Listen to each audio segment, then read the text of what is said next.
first episode, actually, of K Wellness Diaries, the interview.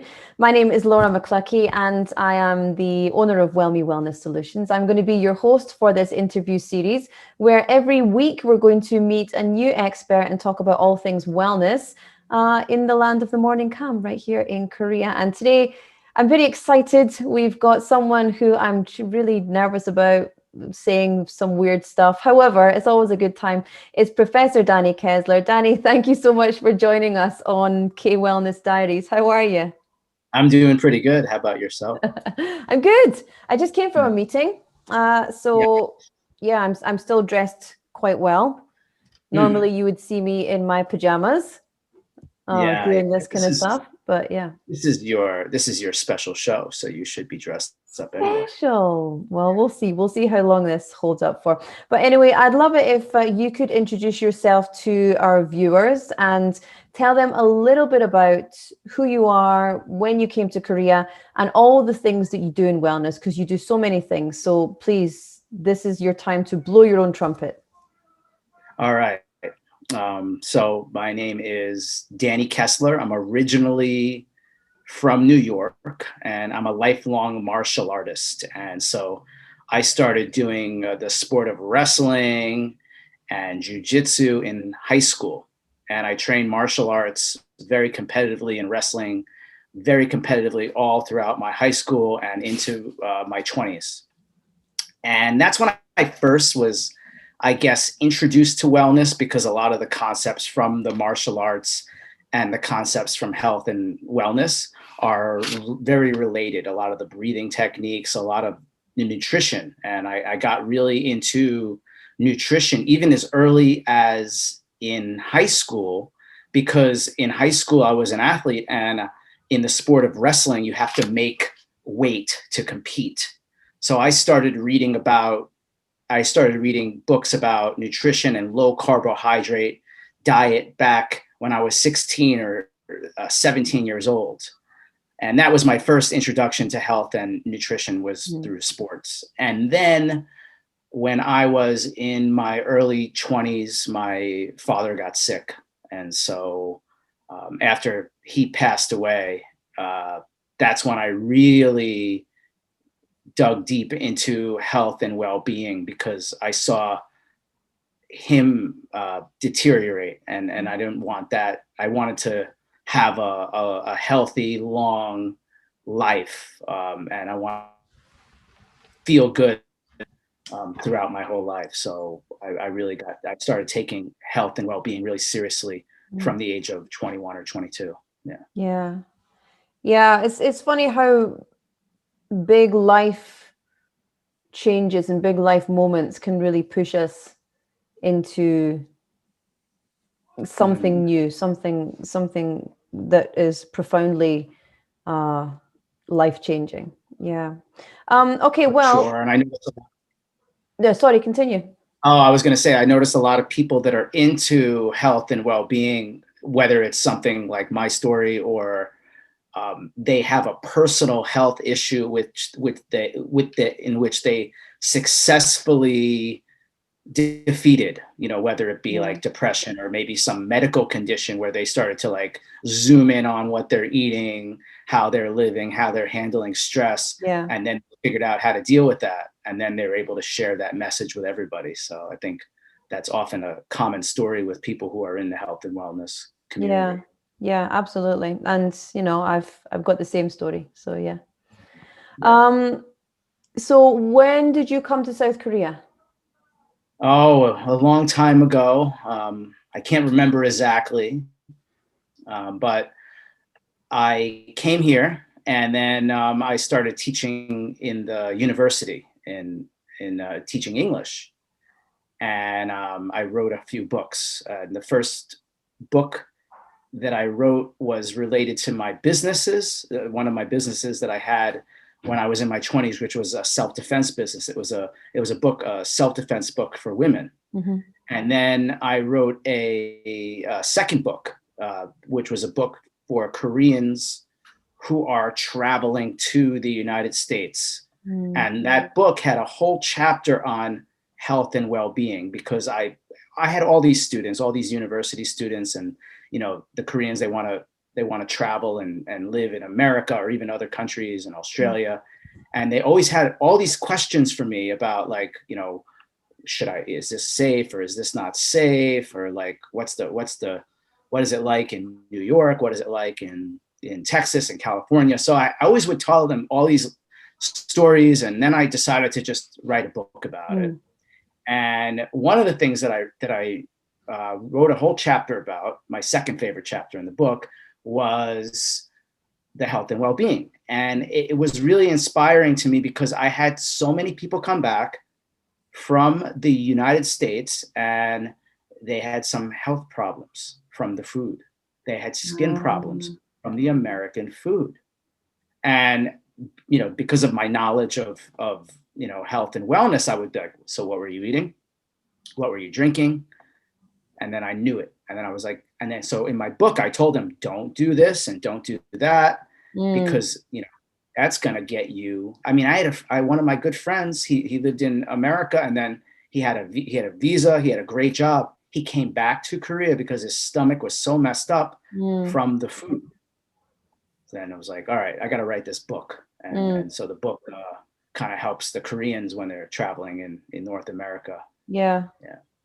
That's it's very interesting. I remember when I came to Korea, and especially me as a woman, you won't have this experience, but when I came to Korea, the kind of stress of changing my lifestyle so dramatically, traveling to a new country, in a language, like a culture that I really didn't understand, a language that I didn't understand, and Korea is still very homogenous, so I was here as really a foreigner, and the stress of all that, my body didn't function properly. I didn't have a period for like 6 months. So yeah, and I mean that's not an uncommon thing, but it's so true. Like, your environment is incredibly important for your well-being. Like, it's so important. And I always tell that to anyone that we work with. The environment is the base for where you are starting from. Yeah, sure. And it's not to say you can't be well in an unwell environment, but it's a hell of a lot more difficult to function optimally when you're in an environment that is going against that directly. So yeah, like eating all this food and drinking all these drinks and just the stress of being outside of your home, it can do crazy things to the body. Yeah, it really can. Crazy. Okay. So you and I have worked together on many projects before where, away from this professional facade, we're actually very close and colleagues and friends. And so that's why I was nervous to actually speak with you. At the same time, love picking your brain because you've always got some really insightful things to say. So I want to take this interview to the things that you know best. So I want to touch upon breathing, and also I want to talk about the wellness tourism research that you've been conducting, because you recently got your PhD. You got your PhD last year in wellness tourism from Yongsan University. And so I want you, if you don't mind, tell us a bit about that journey and what kind of research have you been doing, and what kind of insights do you have, I guess, about wellness tourism over the past few years? Okay, so my research was conducted in conjunction with the Wellness Tourism Association, and I met Anne from the Wellness Tourism Association when I was visiting my sister in Denver, Colorado. I made a meeting with her, and we just clicked. And then we had all these ideas. I get together with Anne, and we have so many different ideas of different projects we're going to do. And I said, well, listen, Anne, I have to do this dissertation. What if we work together? And she agreed. And then we did this dissertation. And so the research from the dissertation was only part of the research that I did with Anne, because the research from the dissertation had to finish by a certain time. But then we did this entire research where we had almost, with Anne, with the WTA, and we had almost 4,000 people respond. We created a survey asking about traveler motivations. Right. And we thought of, she knows from my academic research and then from her industry experience, together we really created a survey that had both the academic and the industry knowledge combined to make the question so that like the consumer can understand it, but with the academic, the strict academic protocols that oftentimes when they do these industry research, they don't really have.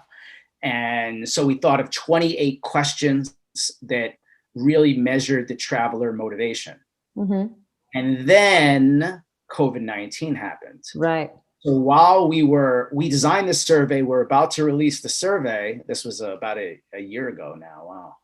And then we're like, let's delay it because we got this international crisis going on and people are not traveling. So we couldn't really change the survey because we already made it and it was literally about to release. So what we did was we added one more question. And this question was, you know, as you know, COVID-19 is happening.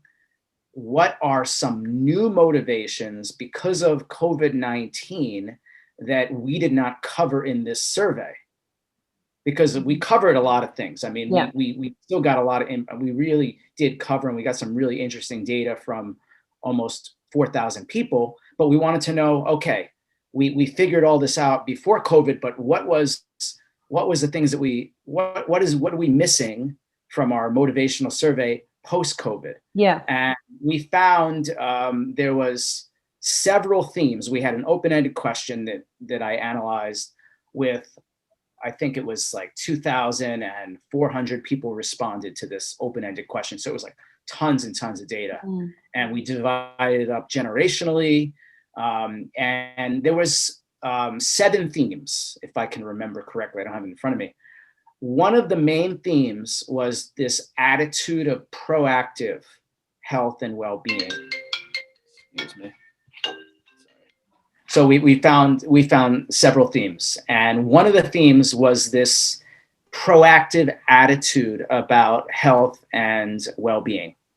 People talked about they want to boost their immunity. Maybe they had fear about getting COVID. What can I do so that I don't get COVID-19? How can I exercise? How can I learn to breathe better? How can I learn to do various things to reduce my stress so that I don't get COVID-19? That was the number one theme of this post-COVID-19 motivational survey question. And then another one was prioritizing, which was a slightly different category where people were like maybe stuck quarantine, living in their houses or apartments, and they were thinking about their life. Like, I need to reevaluate my life.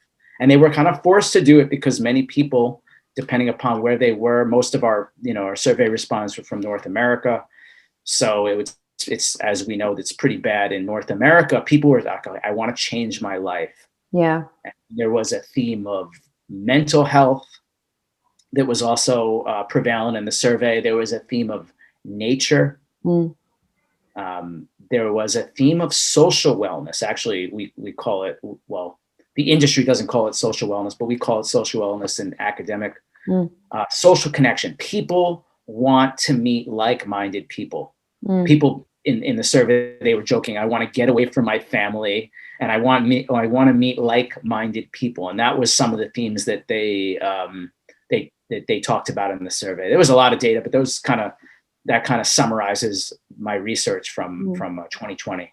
The interesting year of 2020. Yeah. The interesting year of 2020. Yeah, you can call it that. I think something that is not surprising is the focus on immune support, the immune system support. And I think we've seen a lot of that, especially in Korea. Like there was immune boost smoothies and immunity boosting hair spas, immunity boosting blah, blah, blah, blah, blah. So immunity became at the forefront of everything because people are thinking about, right, how can I best prepare myself proactively, thinking about how they can increase the strength of their body, the strength of their immune system in case they come up against the COVID-19 virus and they have to battle it off. And I think that's, I mean, we've had a lot of that here in Korea as well, haven't we? There's been a heavy emphasis on immune system and antitoxin and, getting the support that your immune system needs to be healthy and functional. And Yeah, so that's not surprising as well. And we did research this year too, last year too. And yeah, heavy emphasis on nature, heavy emphasis on social connection. So I guess, the world over, that's been something that we've really been craving. And does that surprise you at all, or does that not surprise you? Yeah, I mean, I'm not surprised. Typically in academic surveys, social wellness for the wellness traveler is not common because it's Yeah. oftentimes, I mean, people traveling, they're traveling alone, they're having like self-care Mm. time for themselves.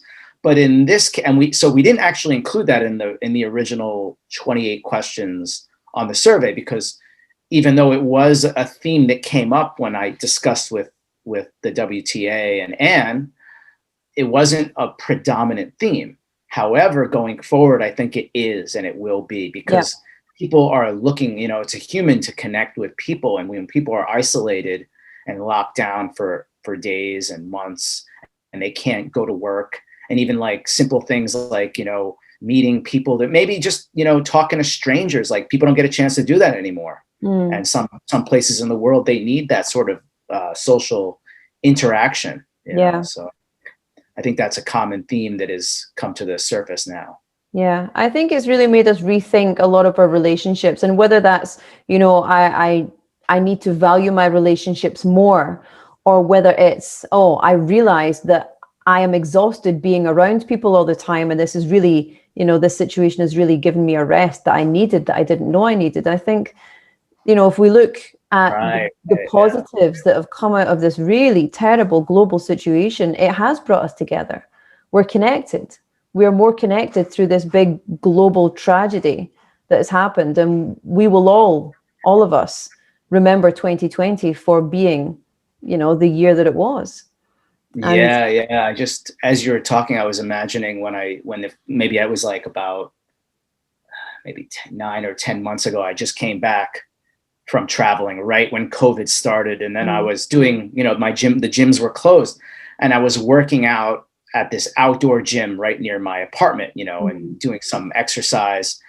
And there were there was like, I think they were brother and sister, these two little Korean boy and girl, and they were chasing each other around and shooting the water gun at each other. And then I was like thinking like, wow, like this is like maybe the first time that these kids ever had any fun at this time of the day because their academies were closed and their grandma was watching them. And I was like, this is probably a good thing because like they get to play. So it might be like, some forced things are happening from this situation, but with these forced situation, you're going to have some good things that come out of it. you've always got to search for the positive, haven't you? I mean, there's so much to be said. I'm always about this thing, like pragmatic positivity. So for me, what that means is, there's obviously things in life that are really, really crappy, but we don't need to linger in that, in that negative, so-called negative space. We can see the situation, accept the situation, check in with our feelings, notice and allow ourselves to feel the way we feel about it. But then let's think about, okay, how does this positively impact things? What are the positives that come out of this?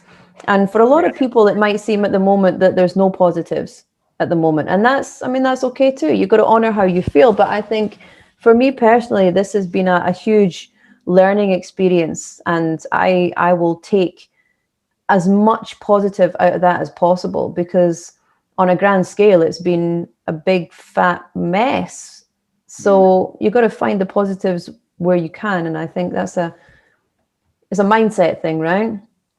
Yeah, it's a mindset thing. And, I'd say it's the people that you're around, but in this case, you're not really around as many people. So it's the people that you are, pinging, the people that you're following. And I think that, people are maybe stuck at home. They're going on social media, checking Instagram and something like that, and Twitter. And that might make people a little bit like give people more anxiety. But at the same time, for example, like I follow a lot of health and wellness experts on Twitter, and then I'm constantly like, I'm in the middle of like reading 4 different books, and I get those book recommendations from the people that I'm following. So the people who are following the right people, they are going to be getting some really good positive vibes, good positive information. But if you're, if you're just like stuck in that negative spiral, it's not good. It's really not good. Yeah, absolutely. And it is, the thing is, that's the right word to use. You get stuck, because I think if you're not searching for, I don't know, a way out, if you're not searching for the red pill, then you're very easily dragged down, especially if you're on social media all the time. But I think, yeah, it's definitely the way you attach meaning to the world.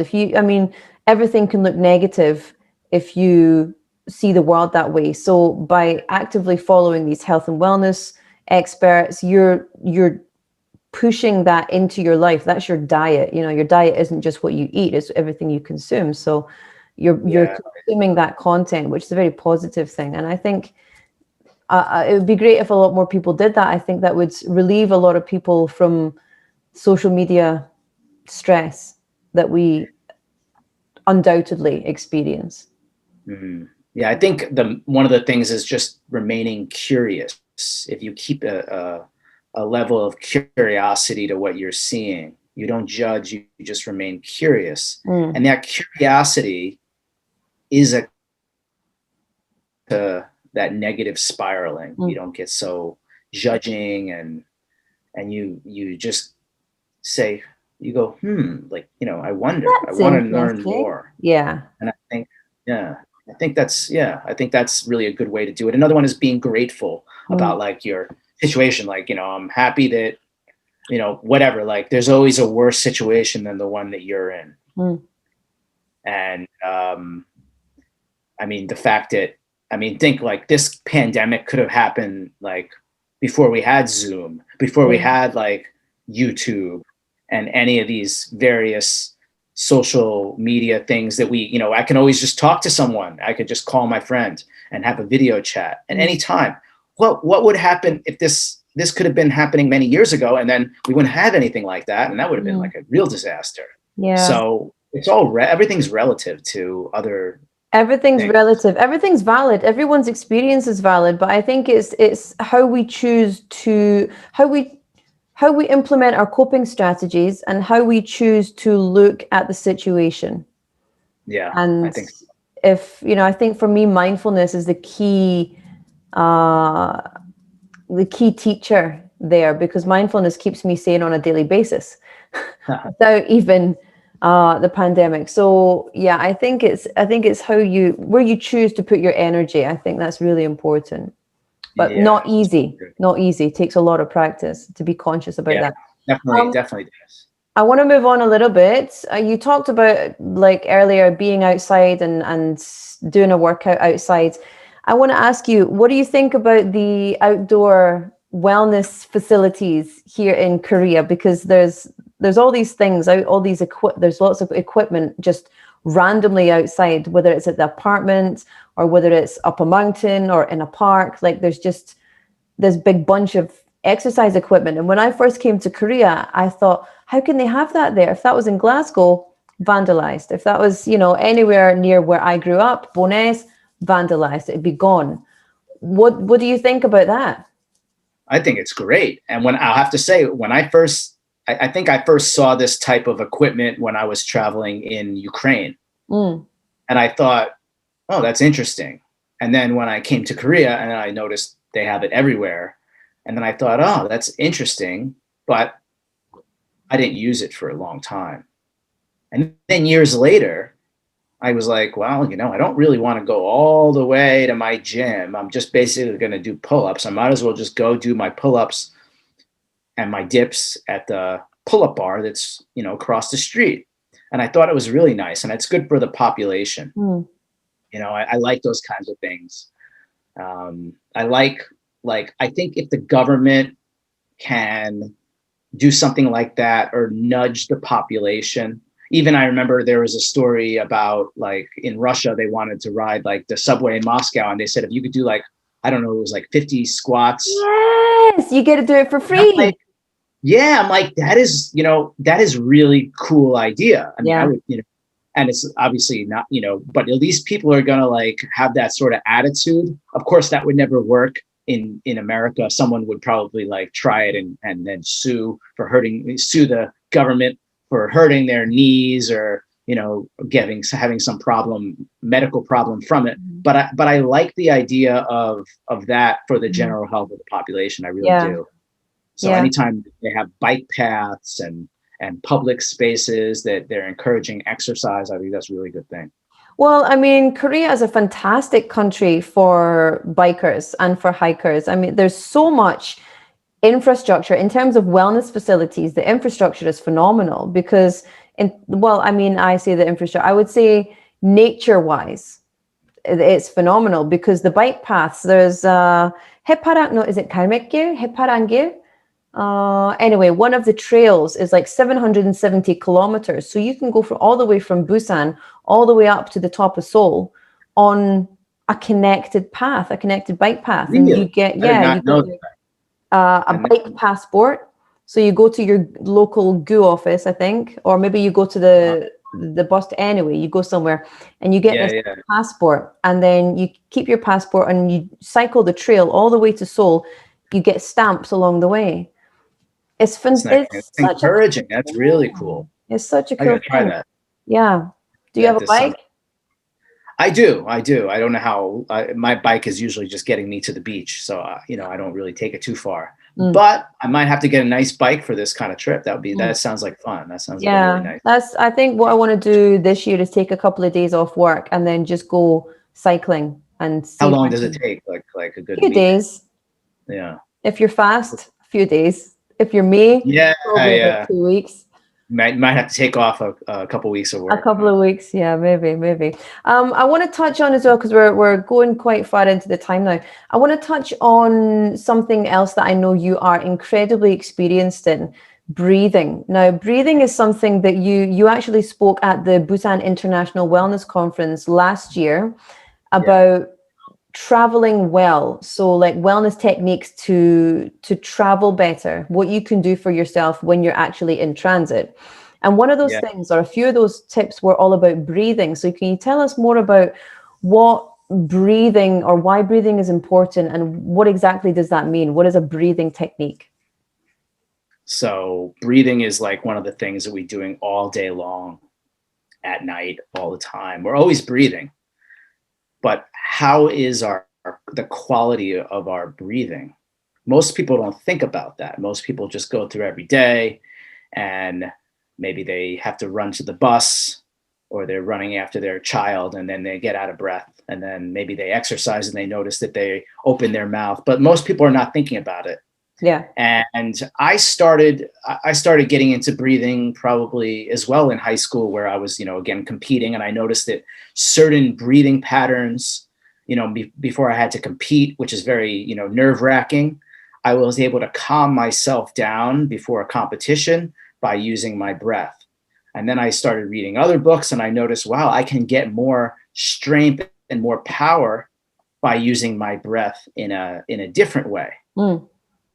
So this is what I gained from the martial arts. And then I always thought about that, and I tried some things. I started doing some Kundalini yoga when I was in university. I tried a few classes, and I got into things that, like, here and there. And then about 5 years ago, a friend of mine and we together, we started training the Wim Hof method, which is this super ventilation breathing, and then they jump into the cold water or ocean or something like that. And my friend and I, we did it, and we got deep into it, to the point where, I read I joined the Facebook group. I talked to every expert I can talk to, and I tried the method. I watched every YouTube video on it, and then I was able to do it, and I was able to do it pretty successfully. Obviously, the cold water is not as easy to do because Busan doesn't get too cold, but I definitely did, as much cold water exposure. Just too expensive. I remember I bought about $10 of ice, and I did ice bath.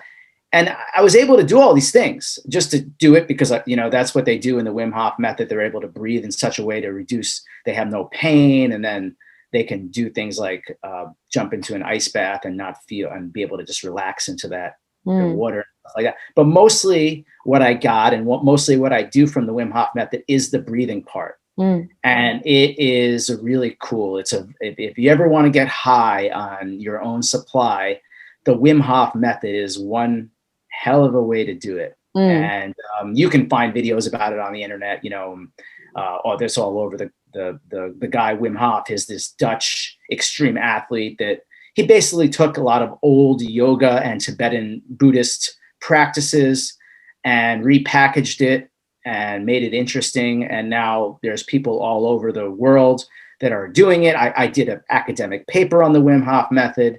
And at my conference, I was presenting, and they had a special guest from the United States that was in Korea at my conference.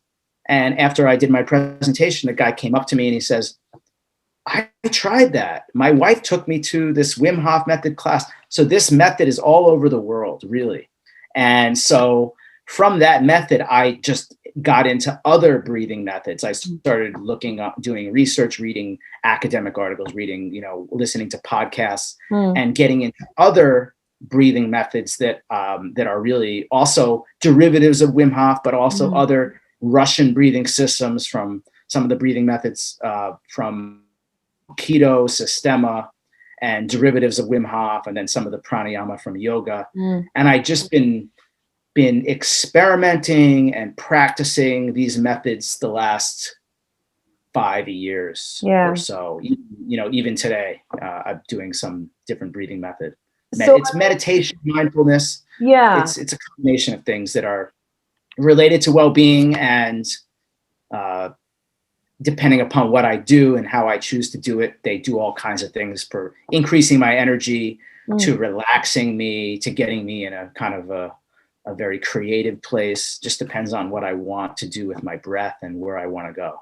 Well, that's the thing, because I was going to ask you, what are some of the benefits of all these kind of different breathing techniques? I'm listening to an audiobook just now called The Vagus Nerve, and it's talking about how you can use yogic breathing and meditation to kind of control the vagus nerve, which basically gives you control of the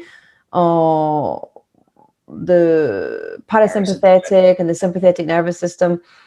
And then so for me personally, I don't do all these different techniques, but I do use breathing to take me from sympathetic to parasympathetic, especially if I'm about to give a big talk, because even though I'm a broadcaster, I've been doing this for a long time, I still get nervous and my heart still beats. So as soon as I'm in it, it's fine. But that period before, it's like this remembered experience. My body knows that this is something that should be fear inducing. So it starts giving me the heartbeat. And then I'm just like,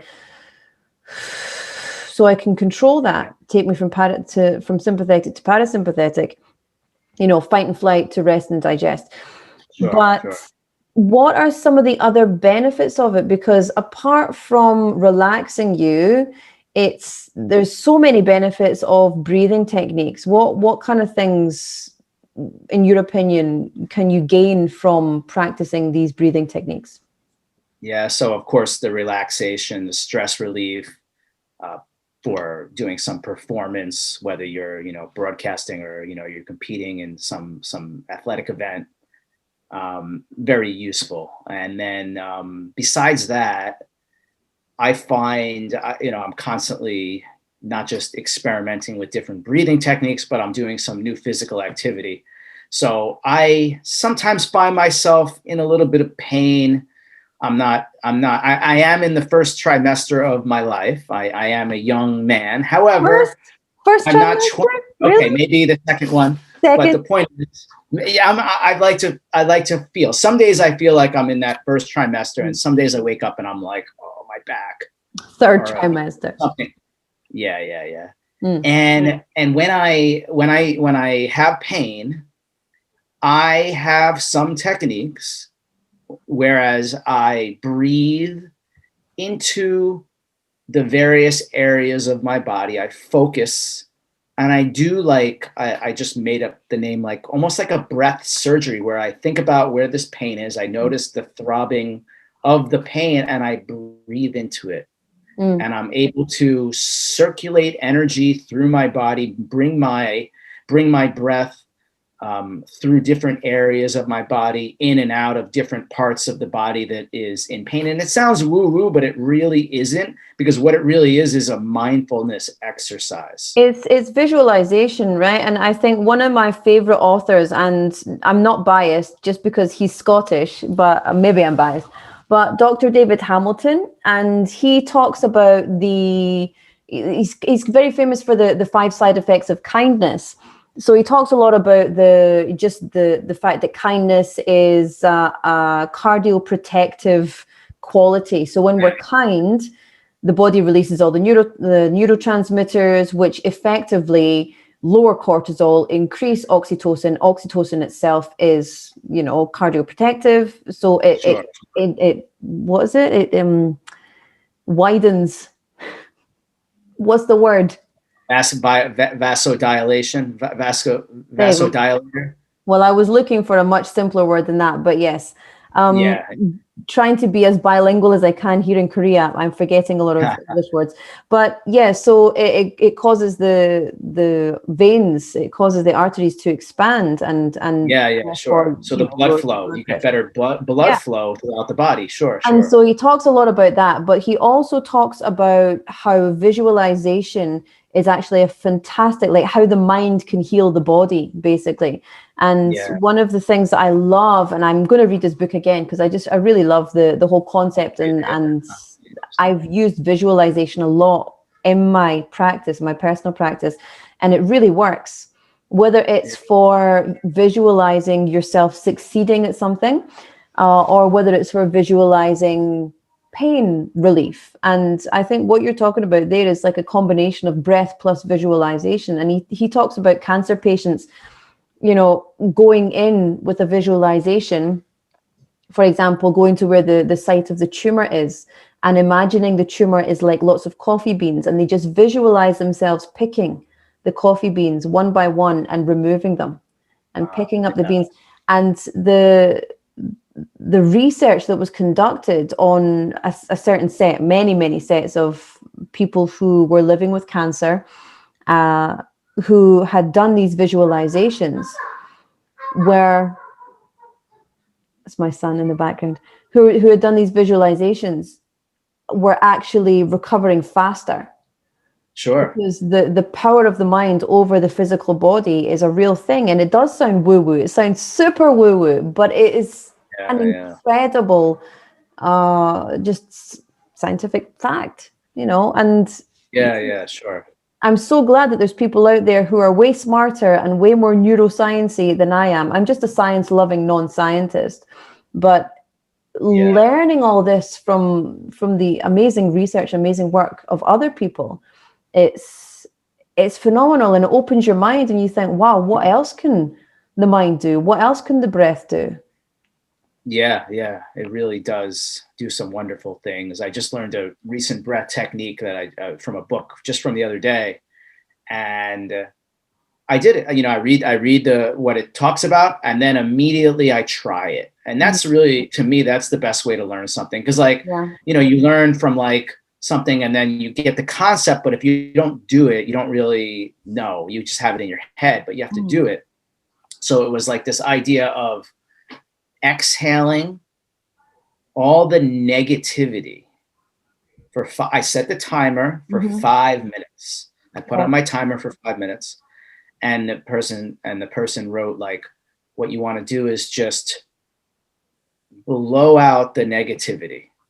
So exhale and think of something negative, something that pissed you off in the last year. And of course, like, and if you think about it, you're like, many things, but then you start to do it, and it's like, OMG, like there's so many things. You don't even realize all the things that like have maybe angered you. Like obviously big things like what's happening in the world, things you can't control. But then there are things like people that pissed you off, someone that said something to you, or some mistake that you're angry at yourself about. and you just 5 minutes and you just think of the thing and you blow it out. You think of the next thing and you blow it out. And trust me, you have more than 5 minutes of things. It's scary how many things that you actually hold in.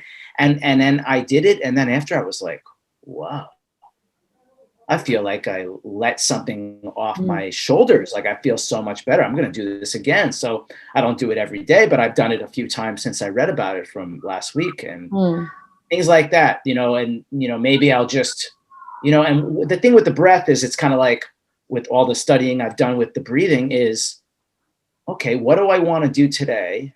How do I want to feel? The breath is kind of like a remote control. Oh, I want to do this. I want to get a lot of power. I'm going to tap into this breath code. I want to get rid of the stress. I'm going to tap into that.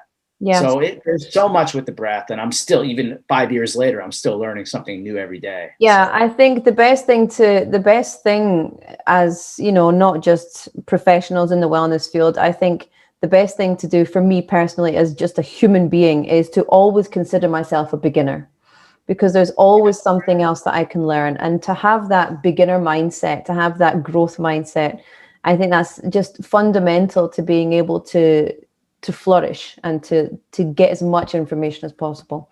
Like you said earlier, be curious, be interested about stuff.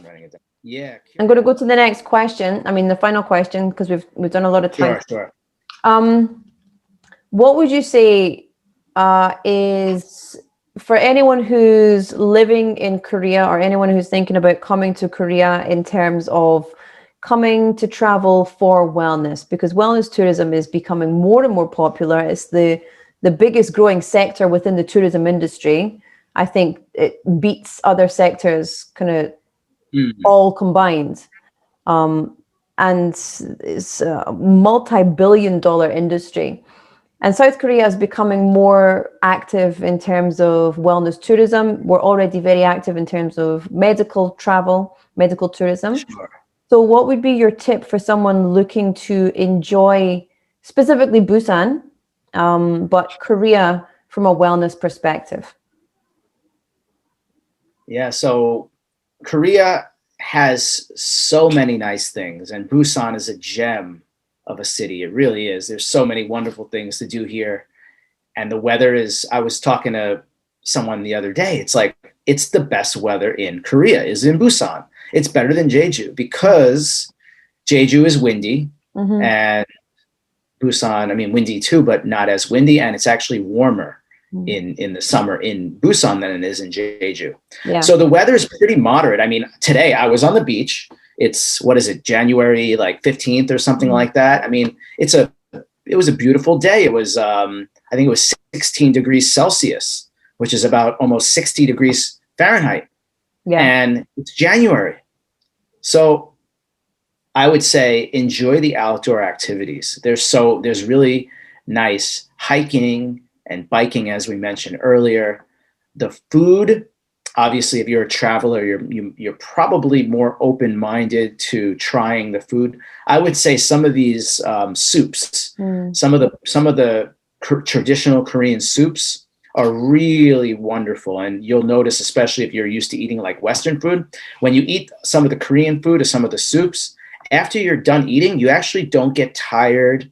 You actually get a little more energy. Whereas what I find when I eat like a typical Western meal, like a hamburger or something, after I want to take a nap, I feel tired and sluggish the rest of the day. But with the Korean food, you don't get that. And that's kind of nice because then you can like have it doesn't really bring you down from your daily activity. I would say just enjoy the nature and enjoy the outdoor activities, the hiking, the biking, go to the beach. And I think that's kind of a nice way to enjoy Busan. And I think maybe when the COVID's over, obviously some of the saunas in Korea, it's different because for those of you who are not living in Korea, or those of you who are traveling, it's co-ed. I mean, it's not co-ed. They're single sex, and in there you are completely naked in there. So if you're not comfortable with that, just keep that in mind. But if you don't mind that, it's very affordable.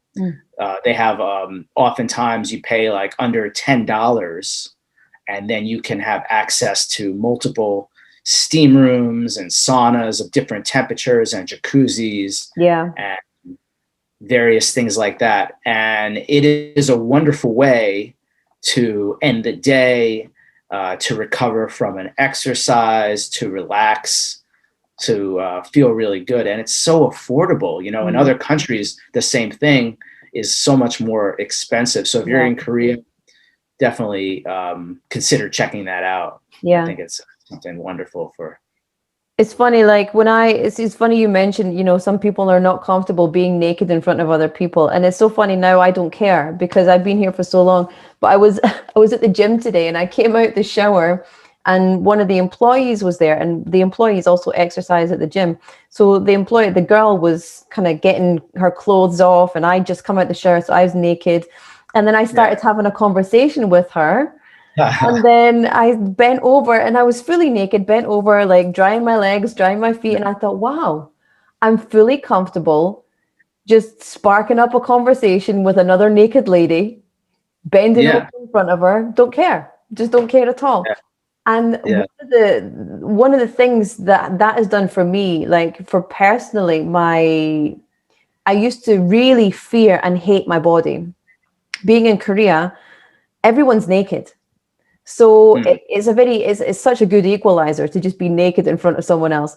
And for me, that has been one of the really wonderful, strange, but wonderful experiences of my tenure here, I guess, because I've been able to get naked in front of people and have good old conversations. Yeah, it's definitely, I mean, I don't know how, you know, compared to other places in the world. I know in Germany they have the same thing, but it's co-ed. So it's like, that's got to be a different than Korea by a lot, but everywhere is different. I think just having a new cultural experience and appreciating a new cultural experience. Maybe you like it, maybe you don't, but try it, and you never know until you give it a try. Yeah. Absolutely. Well, I think I've taken up enough of your time. It's been an absolute pleasure. I'm glad you didn't say anything crazy. And the bits that you did say, I just cut out. So it doesn't matter. That's perfect.